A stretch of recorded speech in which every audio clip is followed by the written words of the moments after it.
façon, on va poursuivre le sujet donc avec Monsieur Barillet, qui est chargé de mission donc au sein de l'ARACT.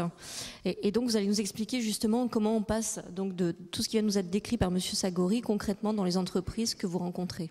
Oui, merci. Donc très brièvement, effectivement, je dirais deux mots sur le projet qui est construit à l'ARACT et qui découle de toutes ces observations qu'on a réalisées sur le terrain. Donc c'est un projet aujourd'hui qui s'intitule « Aider les entreprises à améliorer les conditions de travail pour et par l'encadrement de proximité ». Donc derrière cet intitulé, en fait, il y a deux postulats.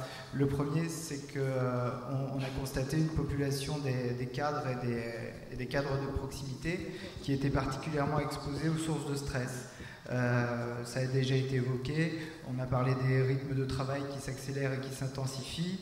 On peut aussi évoquer, comme l'a fait Madame Ménard tout à l'heure, des contextes de travail qui deviennent de plus en plus changeants, imprévisibles et qui échappent de plus en plus aux cadres et même parfois aux directions de sites.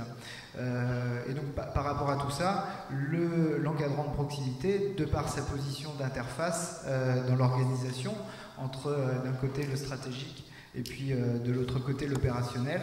Donc ce cadre, il doit réguler toutes ces tensions pour lui-même, mais il doit aussi faire avec l'impact que ces tensions ont sur les salariés, sur les collaborateurs qui l'encadrent.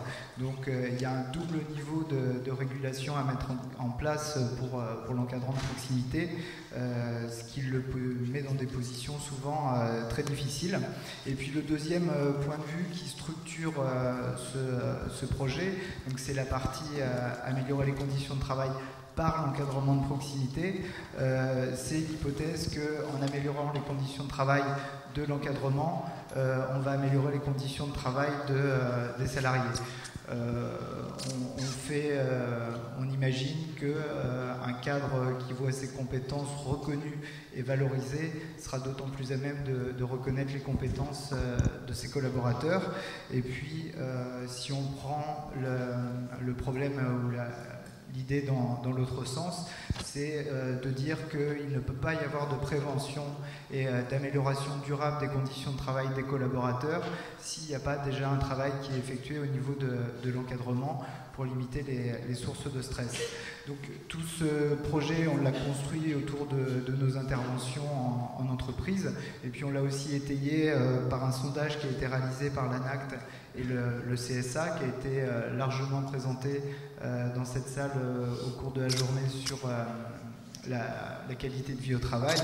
Donc rapidement, je vous donnerai simplement quelques chiffres par rapport au stress qui impacte l'encadrement dans les entreprises. Donc 47% des cadres intermédiaires se disent stressés, et ce chiffre monte à 57% pour les cadres supérieurs. Pour vous donner une idée de comparaison, c'est 41% sur la population globale des salariés.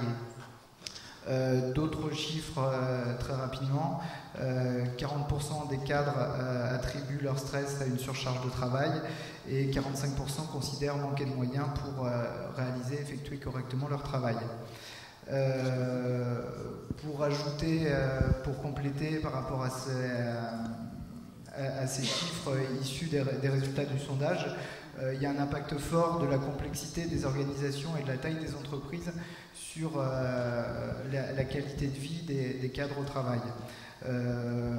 Et puis un dernier point par rapport à leur capacité à fédérer, à réguler les problèmes. Les cadres sont peu identifiés comme des sources potentielles de résolution des problèmes auxquels les salariés sont confrontés. Aujourd'hui, 91% des salariés déclarent s'adapter et prendre sur eux-mêmes pour faire face aux tensions au travail, et le recours à l'encadrement de proximité et aux responsables hiérarchiques vient bien derrière. Donc voilà, pour conclure, les résultats complets de ce sondage sont disponibles sur le site qualitédevieautravail.org. Et puis voilà, si vous souhaitez d'autres renseignements sur l'ARACT, on sera à votre disposition. Merci.